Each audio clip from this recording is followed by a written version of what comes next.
Hi, everybody, and welcome to the Intuitive Catalyst podcast. I'm Leilani, your host, and today we are joined with the brilliant Genny Rumancik.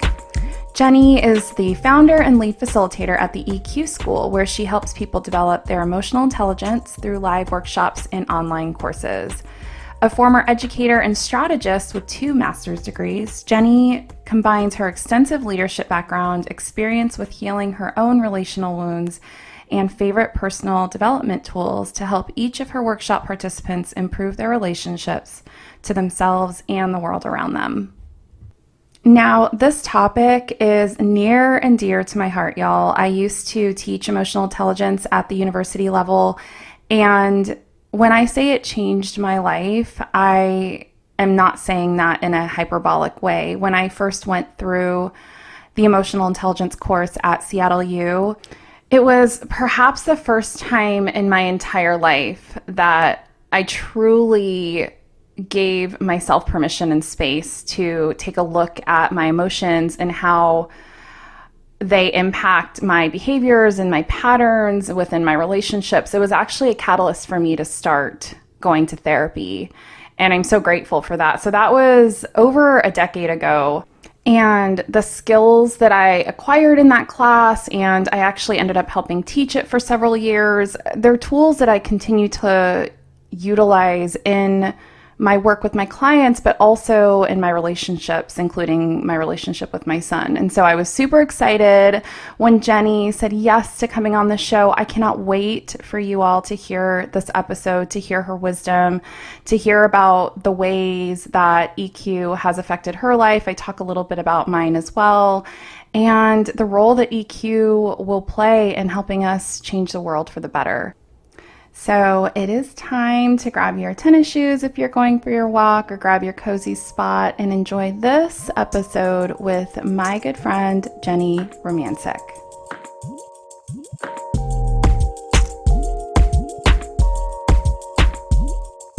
Hi, Genny. Welcome to the show. I'm so glad you're here. Thank you. Thank you so much for having me. I'm so fangirling. I've been getting so lucky lately with reaching out to like my idols on IG and like, hey, would you be on my podcast? And you were like so quick to say yes. And I love you for that. So thank you for being here. Well, thank you. I'm very happy to be here. I don't know. I just felt like it would be a good fit. So I would love to just chat with you a bit. I'm so grateful. So I mean, the first question I always ask, and it's kind of a big one, but who are you? What is your big work in the world? And how do you source from your intuition to do that work? Okay, you might have to remind me of some of those, but my name is Genny Rumancik. I live in Portland, Oregon, and it's been kind of a long path to get to the place where I am now. I'm one of those people who has kind of like this spaghetti plate career path that only now in the place where I am, I can look back and see the red thread through it all. So, I started as a high school English teacher, I got a master's in literature. So I've always been a big reader and writer. And I did a little bit of tech, and I actually went to a design school in Sweden, where it was supposed to be learning about art direction, but there was so much in that program that was actually like, to be a good designer, to be a good creative, you have to know yourself and kind of understand the lens that you bring to different projects. And you have to be able to work with people who are really different from you. So they always encouraged us to work with the people you couldn't stand, because that's where, like, when you can work through your differences, where you will be able to be the most creative and curious, and will find the most innovative solutions for things going forward. So every 2 weeks, they would bring in an outside mediator who would help like poke our little teams and until the conflict arose, and then they would give us tools to work through it. And I felt like I grew more as like a person in that 1 year than in like the rest of the personal development work and stuff that I had done like combined, because it was like I was given tools, I was given like support, I felt really seen, I was able to be myself even though it felt really scary. And so coming out of that program, I felt like, wow, like these are all not like rocket science type things. I feel like I could help them and share them with more people. So that was part of where the EQ school was born, was wanting to provide opportunities and space for people to have more conversations about self-awareness and to give them tools for emotional self-management, tools for being in conflict with other people, recognizing that conflict is actually like a really important and helpful part of our relationships. It can really help us know ourselves and like deepen our trust with other people when we can figure out how to navigate it. So that's like my professional piece. And then the other piece is like I grew up in a family that was not good at any of those things. My parents got pregnant very young and had 3 children, and I think my dad has like an undiagnosed personality disorder. So there was a lot of, completely being present. Everything was centered around his feelings. And so, as a child in that environment, then that means I didn't get enough to figure out like how to emotionally regulate and how to find myself in the world. So as an adult, I've been working on that for a long time. So that's also part of where I am now. Is I feel like I've done a lot of work over the last couple of decades, and I have a lot of tools. And so we just can see more and more the need for more places other than just therapy for people to get together with others, to connect, to talk about feelings. And so that's part of what I wanted to create, is just more opportunity for us to do that. I'm not sure if that answers those. That answered, yes, it did. And it's so interesting to me because, as I mentioned to you in the email that I sent to you, I was an emotional intelligence instructor at Seattle U. So I'm in Seattle area. And I did that for a number of years, and I felt really called to it. And it felt like such an important piece of work in terms of us moving forward as a collective, as a human collective. But what's striking to me about your story is that me too, I came from a family where we didn't really have the tools or the skills to navigate conflict, specifically conflict in a way that was generative, as you mentioned in your program. We didn't have that. And so it's interesting to me that those of us who are really called to that kind of work, a lot of times, and the people that I saw that did it very well were people like us who came from a place of like, there's got to be something better than this, than what I've experienced. And then we're just a bunch of tiny children in adult bodies trying to figure it out. I mean, so many of us have that story. Even those who aren't necessarily called to EQ work, it's like we all are just little kids trying to figure it out. And what are the tools that can bring us to that place of connection and resolution and understanding, right?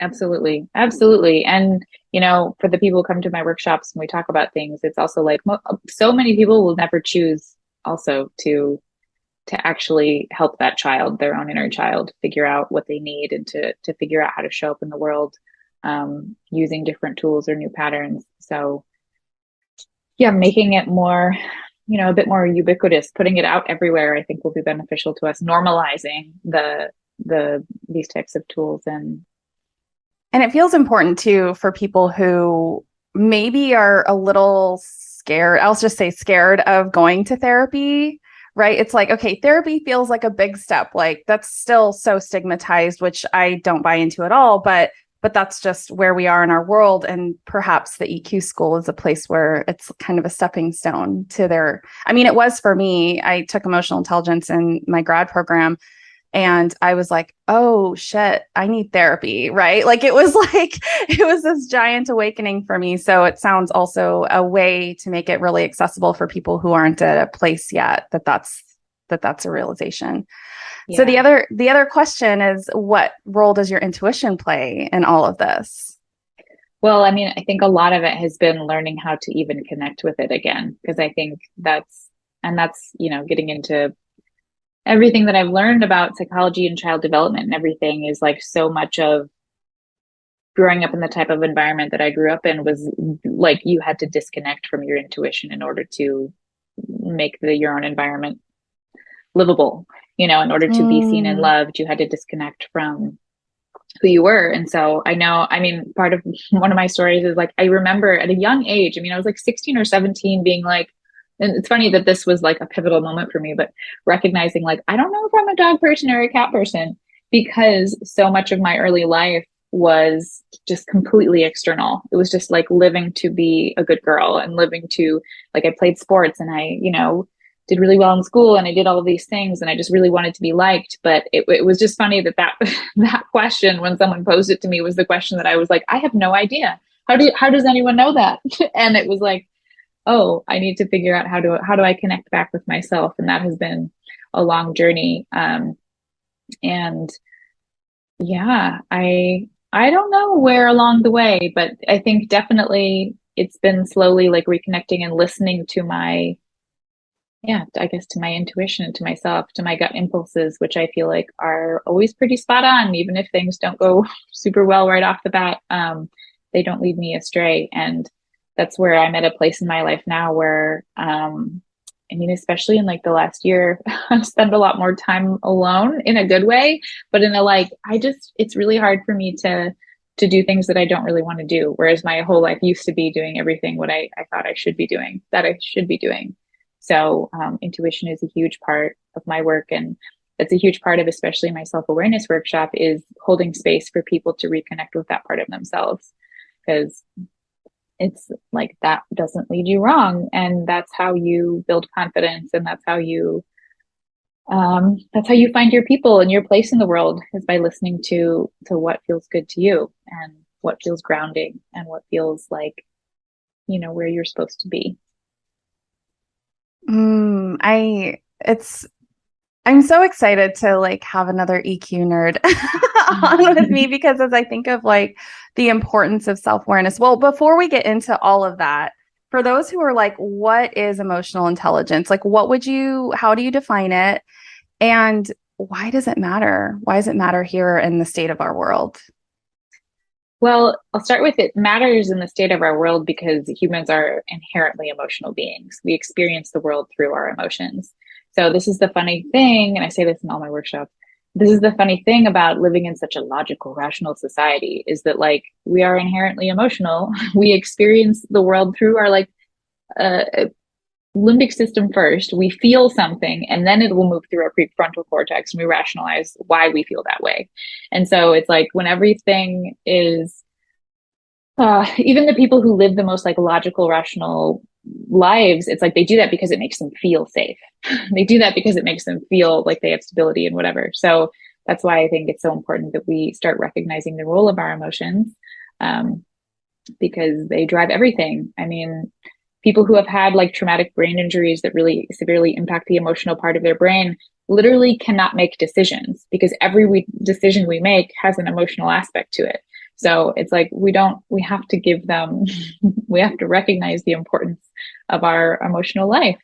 And then also, like, the more we repress emotions, the more like there's so much information out there now about how when we're repressing our emotions, they stay stored in our bodies and they can cause illness. It can cause all kinds of different things. So yeah, getting in touch with our emotions and being able to learn what they're trying to tell us about our needs is just so important. And then what is emotional intelligence? Well, I tend to start by talking about it through, I use kind of the definition used by Daniel Goleman, who is the psychologist who popularized the term in like the mid-90s. And more than a definition, I talk about just like the 4 areas of emotional intelligence, which are self-awareness, emotional self-management, social awareness, and relationship management. So, it's our self-awareness is being able to kind of put space between who we are and how we feel, and like be aware of all of our needs, our what's going on within us emotionally, being aware of how our past affect our present. Emotional self-management is figuring out, how do we deal with that?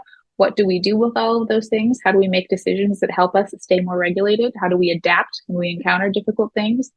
Social awareness is, being aware of all the rules and all of the things that come along with being in different groups and communities of people. Like, what are the norms that allow us to stay connected to others? So being present to all of that. And then relationship management, I like to say, is basically like, how do I take all of my shit and put it with someone else's shit? Because we all are bringing all of this with us everywhere. So, and none of it is clean or clear. So how do I take responsibility for my self-awareness, my emotional self-management, the rules and norms that I'm abiding by, and how do I bring it to yours? So meet yours. Easier said than done, all of Oh it. yeah. Oh yeah. Yeah. I mean, what I hear you saying in terms of like your intuition, it really helped you hone in on the self-awareness piece. And so what would you tell someone who's like, I'm just starting to connect with my intuition. I don't know if I'm a dog or a cat person. Like what do you tell them? What's their first step? Well, first step I think is like it's kind of interesting because it would really more depend on like when someone comes to me, they usually have something that they're like, it's a relationship that they're in. There's something going on. They've just had a loss and they're trying to navigate it in some way. So we usually like have something that we're kind of working around. But usually it's like connecting back to your own energy and your own body first and noticing. I in one of my workshops, I will have people do an exercise around how do you respond to the world like in a week. Pay attention to what gives you energy and what takes it away. Start developing that connection to your own intuition, to noticing like when I'm around these types of people, I feel really excited and happy. When I'm around those types of people, like I really shrink and I go inside. Or when I take my shower in the morning, like I just love that, having that time to myself and feeling the water run over my body and just like paying attention to how you respond to the world. And so just starting to connect with that and to notice with no judgment, but just being present in like what's there for you is where I have people start usually. I love that. And it feels so simple to say, okay, what is my energy telling me in this moment? If I'm like binging Grey's Anatomy, which I have been, if you're curious, like what my energy is like, it's just such a downer. It's like one of the, you know what I mean? But it's like, what is my energy doing in this moment? And how am I supporting like improving that energetic state? I think it's such an easy, not easy, maybe not easy, but it's a simple access point for beginning to understand our intuition. So Well, yeah, yeah, and I please. say it's like looking under the hood in a way, like developing self-awareness is like you don't have to do anything. Just notice. Because we also talk about the four stages of learning, the four stages of how we learn anything. And the first couple stages really are about like just noticing for a while. Because you have to notice for a while before you can actually gain the motivation to do anything about it. And so a lot of people will beat themselves up, and it's like that's actually kind of a normal stage. That is a very normal stage of learning anything, is like being present and just kind of paying attention for a while. So like sitting on the couch and like after a while you're like, I noticed that this doesn't feel great. Okay, maybe I'll do something else differently this time. And that's in this energy exercise. Oftentimes when people come back afterward and we share like what we've learned, it's not like, you know, huge, enormous life changing things that make really big differences. So like one guy who was just like, in doing this exercise, I realized that like while I really hate doing my laundry, I feel so good after it's all folded and put away. And he was like, now just having that information and being like, I don't want to do this, but like I'm more present to the fact that it feels so good once I've done this thing. It actually makes me more want to do it because I want that feeling. I want that feeling that feels good after I've finished. So even just paying attention to like noticing how things make you feel and being more present to that helps us make different choices going forward. But they don't have to be huge things that change in Right. the beginning. It makes me think of neuroplasticity also, because our brains are constantly changing. And I remember reading somewhere, I wish I could remember where, but it's like once we actually have the awareness, our brain is already changing and like Yeah. creating pathways around that. So if we're aware of a thing, like if I said a really hard truth that I just became aware of, my brain is already, and my I'm sure emotional regulation system is like already making changes, already saying, okay, well, I want more of this or I want less of that. And so it's awareness itself. Like sometimes it can feel kind of like, oh, it's just, what do I do with that if I'm just staring at it and like not judging it or whatever? But we have to understand that as very, very complex, deeply feeling beings, like our bodies, our spirits, our brains are actually, the science of it is that it's already changing just with that simple awareness. And I think that that's why it's so important to start with awareness, I would Mm-hmm. assume. Yeah. Well, and I mean, I love it because I taught high school English and I taught at an international school, a dual language school in Germany for a year. And what I love, one of the things that was really cool, I was teaching like middle high school, but in our elementary school, it was like from first to fifth grade, they had half their classes in English and half their classes in German. And so in our dual language continuum, the whole thing was like when you're learning a new language, the first like 3 months are just like listening to it. It's just like being present to it and kind of just being around it. And like you said, things are happening, things are changing. And when I moved to Germany, I had never like really been exposed to it all. So for me as a teacher in that space too, I felt like that too. In the beginning, it was just like blah, blah, blah, blah. And then it like eventually I noticed, even though I didn't really know much, I could finally hear different sounds and I could hear different words and different things happening. So like there was a lot happening in my brain.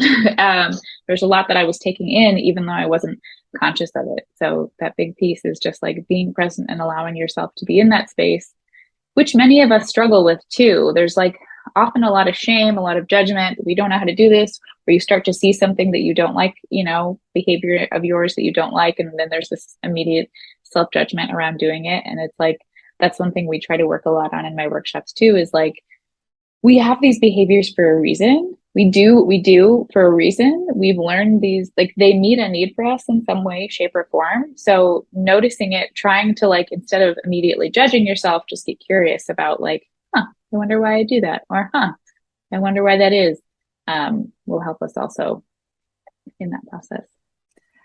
So a lot of the work that I do is actually supporting people to become more attuned to their intuition and the ways that their spiritual gifts come through. And there's just so much relevancy like between the things that you're saying and the ways that I support folks. So so many times as I'm just supporting people and discovering their gifts, they will come up with this like behavior that's not serving them and standing in their authenticity, standing in their spiritual wholeness. And I think that what has come through so many times as I've supported those folks is, and this is when I say come through, I just mean like spiritually, like I'm always guided by their spiritual support team. And so many times it's like I've been able to support them in understanding that this behavior kept you safe. At some point in your life, like we just discussed that we're both recovering people pleasers. At one point that kept us very, very safe. Mm-hmm. And it's easy for me to sit in criticism and judgment of that behavior and like, I'm always losing myself and I'm always like conceding to what other people need. Well, at one point, like for my physical and emotional safety, I needed that. So how can we sit in compassion for these behaviors that we have cultivated over a very long time? How can we sit with compassion? And actually, what I've noticed in releasing those behaviors, a lot of times instead of trying to fight it, we have to actually embrace it and say, how has this served me? How can I thank this behavior for keeping me safe? And what would it take for me to let it go? Mm-hmm. Which is such a different frame than this kind of toxic self-improvement culture that we can sometimes be in.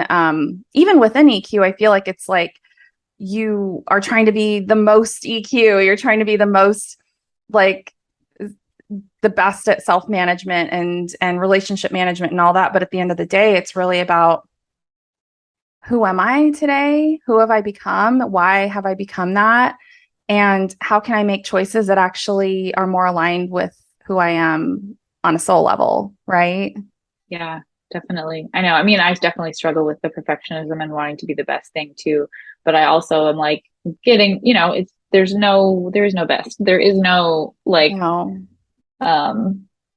there's no finish line here. There's no place where you get there and you figure it out. I had to have someone take one of my classes once and was like, I'm still having like big things come up. And I'm like, yeah, good. You're human. We'll always have big things come up. It's like their goal is not to not feel, our goal is to like be present to those feelings and to like just be aware of like how we're responding to those feelings. Not to mention that we all, as you mentioned, like relationship management, it's like we're all coming in with our shit. So even if I am the best, if I'm the highest EQ guru in my family, like my family of origin, I'm still, you know what I mean? Like I'm still meeting people where they are. We're always meeting each other where we are, which Yeah. begs the question. I mean, as I think of our human collective and just the shit show, I'm just going to call it, it's kind of a shit, especially in the States and the US. Um, so what do you feel as you're navigating that in the work that you're doing? Like tell us what you're doing, what do we need to know? Like, can you give us some comfort about where we are? Okay, well, I'll start this by saying how much to share.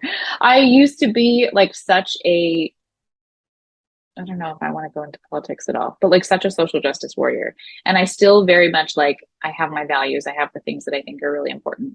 But what I see now so much is on both sides of like the political spectrum, so much just staunch, I'm right, you are wrong. Like, if you're not with me, you're against me. There's just like so much of that. I Yeah. mean, what I've been thinking for a while is like, oh, well, the next big leader is really going to be someone who figures out how to bridge that gap some way. Which I don't know if that's actually true because this is such internal and personal work. But what I think the hope that I have is like, I think the more self-aware we become and the better that we can see like, oh, I have these reactions because of my lived experience, or I hold on to my beliefs so dearly because of my lived experience, and because like this matters to me and makes me feel connected and safe for this reason, then hopefully we get better at seeing like why the people who are so different for us, they have real lived reasons for why they believe what they believe.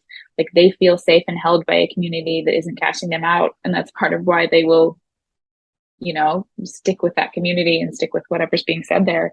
So I don't know. I think the hope is just like, because I also hear a lot of people like, if I'm not fighting, then the world's going to go to hell. And I'm like, I just don't believe that. I think that that's kind of looking backward in time. I think if we're looking forward in time, we have to use different strategies. And I think the different strategies, we're learning so much about how important regulating our nervous system is, how important that is, and learning about the impact of trauma. Like we have to stop traumatizing each other, and we have to like learn how to hold space for ourselves. And then we're going to get better at holding space for each other. I don't know what that looks like on a big scale, but all I know is that like telling everyone why they're so wrong is never going to have anybody listen to you. They're not going to see your perspective from that way of approaching it. Shaming and blaming is never going to get us out of the mess that we found ourselves in. I feel like that feels really old, like an old earth way of thinking, right? Yeah. And so what I hear you saying is it's not about not believing in something, but it's about being able to hold both, right? It's Mm-hmm. about being able to hold space Or just for, being curious too. right. Like just a tiny, like I see a door that's like slammed shut, and then just like, can you just kind of barely peer, oh, like open it to peer out, to entertain the idea that maybe there's something you're missing, right? Mm-hmm. Yeah. So how do we do that through EQ? What does that look like? Well, I mean, EQ is the self-awareness piece, is the like paying attention to, I mean, a lot of it is like putting space between who we are and how we feel and how we behave. And so like who I am at my core, I am good. I am whole. I am worthy of love. I am loving. I have all of these things. And sometimes I don't behave that way. And being able to give myself compassion for that, and then approach it with curiosity of like, why did I do that? What's the need beneath that? Why did it react that way? Can help us then figure out, because our emotions are alerting us to our needs. So in the same way that like hunger lets us know when we're hungry, and being thirsty lets us know that our body needs water or else we're going to die, like our emotions exist to let us know what our needs are, to help keep us connected to other human beings so that we don't die. Like it's a biological, like it just helps us stay alive as human beings. So that's why they're so important. So underneath our feelings are needs. So I mean, for me personally in this moment, like anchor has been come back up. And it's like, for me, it's really protective. It's like, it's a way to hold space for my authenticity, and for a way to hold space for, what's dear and important to me that I haven't given space to. So I'll notice sometimes that I'm like, wow, I don't know why I was mad about that. Oh, but it's because I'm trying to protect and hold space for it. So instead of getting frustrated with myself for being angry. It's just like noticing what's underneath it and being able to be present to that. So I think EQ helps us. It's helping us have compassion for ourselves, which then once we're getting better at doing that for ourselves, we can extend that compassion to other people, and then it can help us find a lot more commonality, and also respect differences, because that's one of the beautiful things too about being around people who are really different from you, is that it can help you understand yourself better. Doesn't mean that either of you are wrong. It just means like, oh, like you don't value that. I noticed I had a reaction to it. That shows that I do really value that. Okay, that's just good information for me to have. Maybe we don't engage over that thing or whatever. I find someone else to support me in that way. But just, being able to recognize like, what's underneath that emotion for me, instead of immediately making someone else wrong for being different than me. But it takes a lot of work, though. Yeah. And it's interesting too, because it makes me wonder if with specific emotions, if there's kind of like a common human experience in terms of the need that's beneath that emotion. So as you discuss, like as you talk about anger, I want to say I can't remember who had said this, but it was somebody who had done a lot of EQ, kind of that was a big part of their work. But that anger is signaling a violation of boundaries, or like I feel, that this person has encroached on my boundaries, or something that I believe deeply in. And then I think of like joy. It's like, what does joy signal? Well, as you were talking about intuition and connecting with energy, it's like joy is like, I'm where I'm meant to be, right? That this feels good to me, that this behavior, that this interaction, the way that I'm connecting. So I love that frame of, and maybe it's not common, maybe there's not a common way that we can all connect around different emotions, because we all do have different experiences. But I think what I'm hearing you say is that there's always a deeper need beneath the emotions. And if we're not able to access the emotions, which when I was helping teach EQ, dealt with like a lot of very logical, there were a lot of engineers in the program. And for a lot of them, it was like, I just don't feel. And we know better than Skeptical that. of that. Yeah. Yeah, we're very skeptical of that. And so really accessing the emotion first, and, So and our coping mechanisms are, they do their totally job. They do their job. Like again, right. with what you said earlier about like many of our behaviors kept us alive. And it's like, if it wasn't safe for you to feel, you didn't, you put that Right. away, you put it somewhere, but it's still there somewhere. Exactly. It's just harder to access. Yeah. And scary to access, because it meant, oh, well, I'm going to be cast out. Oh my gosh. And that is the truth. I feel like the reasons why we push away our feelings or don't access them, or everything comes back to belonging, right? So if we feel like we're going to lose a sense of belonging, or we'll no longer belong, we're going to do, our minds are conditioned to do whatever they can to belong. So what would you, yeah. Oh, go ahead. No, please.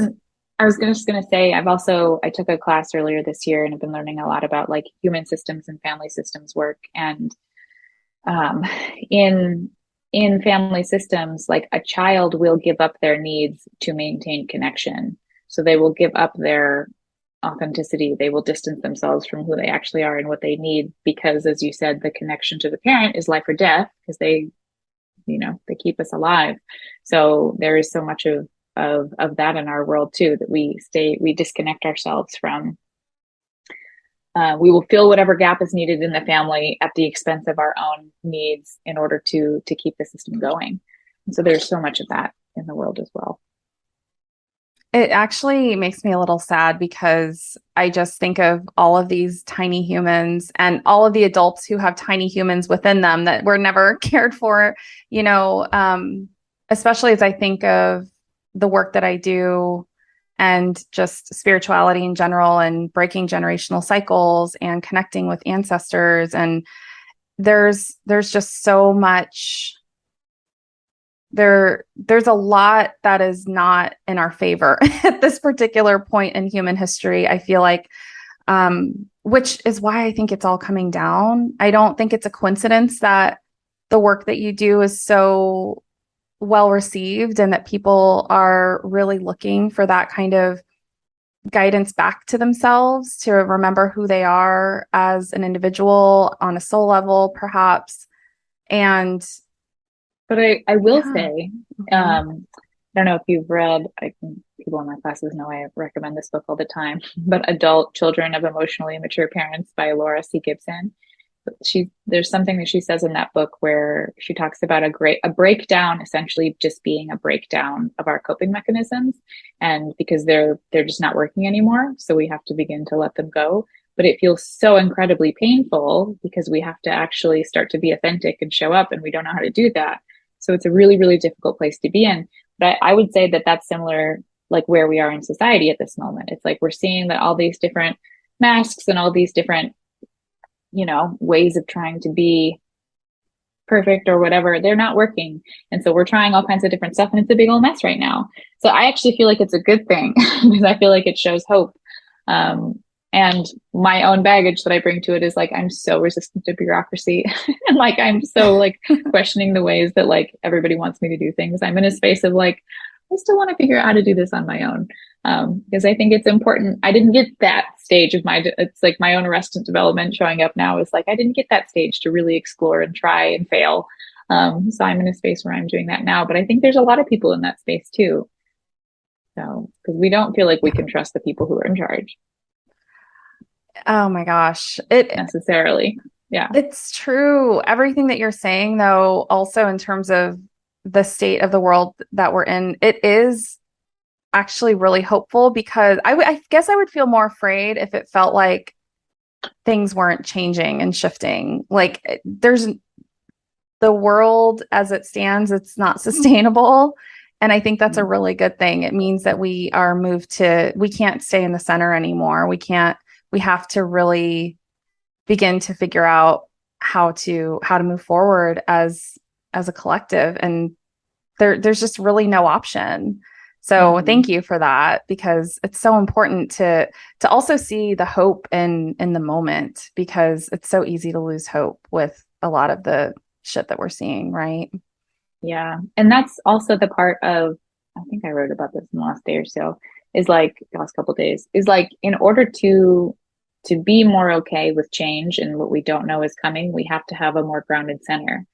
And that again harkens back to childhood, is like, as toddlers, we were out exploring in the world. And if we could come back to a parent who could mirror to us and hold space for us and help us, right? Like if they were regulated, then they provided a regulated space for us to go out and then come back to, then we internalized that and we grew up to have a safe internal space. And so we would feel more comfortable going out and trying bigger and harder things and recognizing, okay, I can come back to myself and be okay, even if it doesn't go well. And I think that that's a big part of, and it's funny because I add a lot of healing work into development of EQ, but I think a lot of, especially self-awareness work, is starting to figure out, and emotional self-management work is like, how do I create that space within myself to come back to that is grounded and safe, so that I can be more open to trying bigger and different, more open-minded things.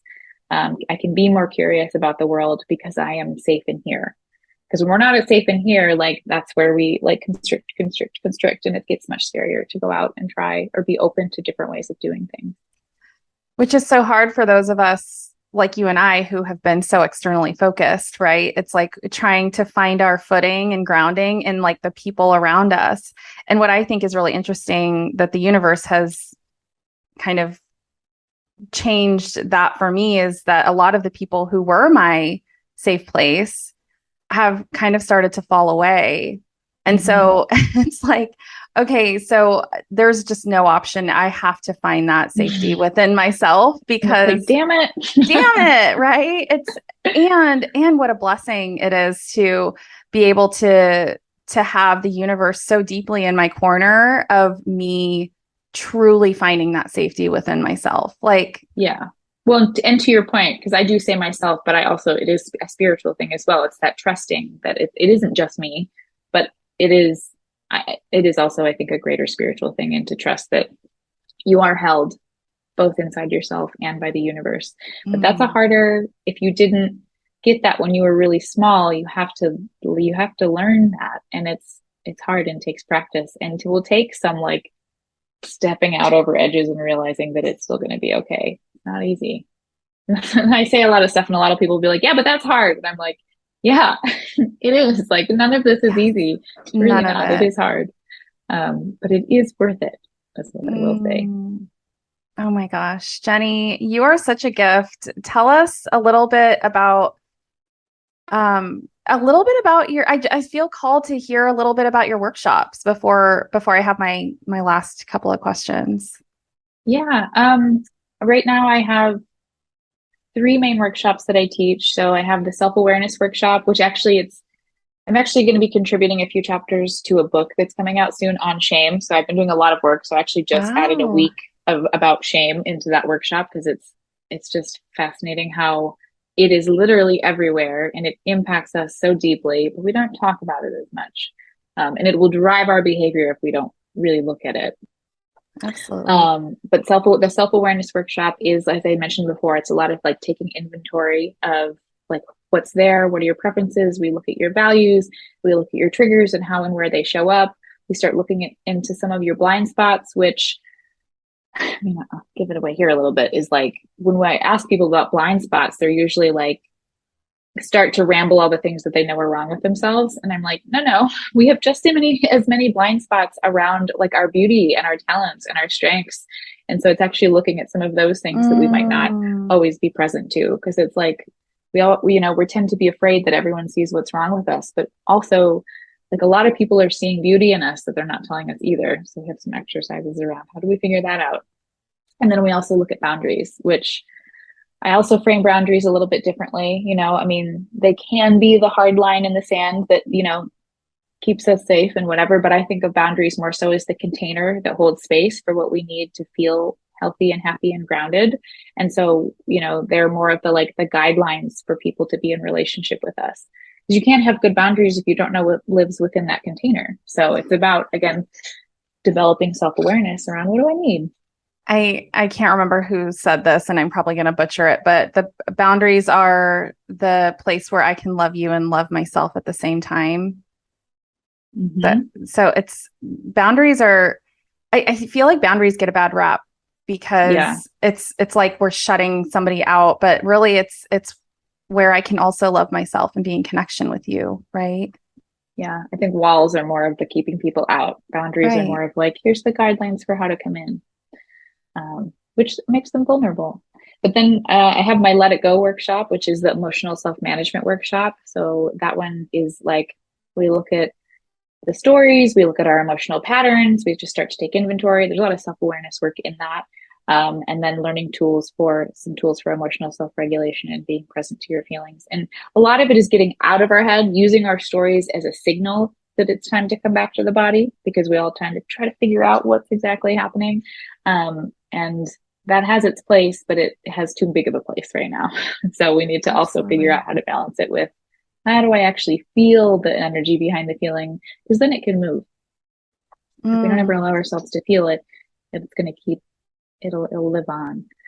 And then I have a relationship management workshop, which is all about tools for communication, tools for holding space for others, tools for how do you both give feedback effectively and how do you receive it, which is something I don't feel like I hear people talk about very often.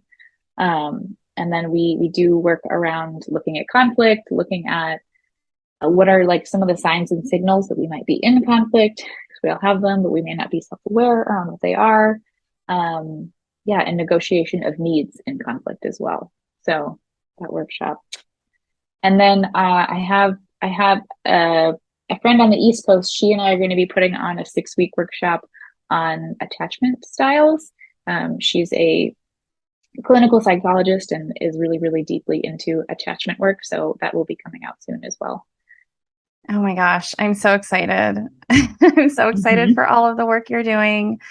I'm so grateful that you're doing it. And if you are listening and any of those piqued your interest or you felt your energy connect with any, I really recommend that you go and sign up. The last question second to last, I should say, the last question that I ask everybody is, what is your bumper sticker? So if you had one tiny nugget of advice you could put all over the world, what would it be? Oh, maybe just breathe. I actually heard breathe. I heard breathe. So your grandmother is loud. Yeah. Your grandmother that's talking to you. Yep. It just feels like coming back to here. Coming back to here. The easiest way to say that. Just breathe. Come back to your chest. Coming back to center. Beautiful. Well, Genny, tell us how we can all find you. Where are you? How can we connect with you? Yeah. On Instagram, I am at the EQ School is the best way to find me. And my website is the eqschool.co, not .com. So those are the best ways to find me and connect with me. Genny, thank you so much for being here, and thank you for the work that you're doing in this world. You're so needed. Thank you. Yeah. Thank you so much for having me. This has been really lovely to connect. Yes, I'm so grateful. Thanks.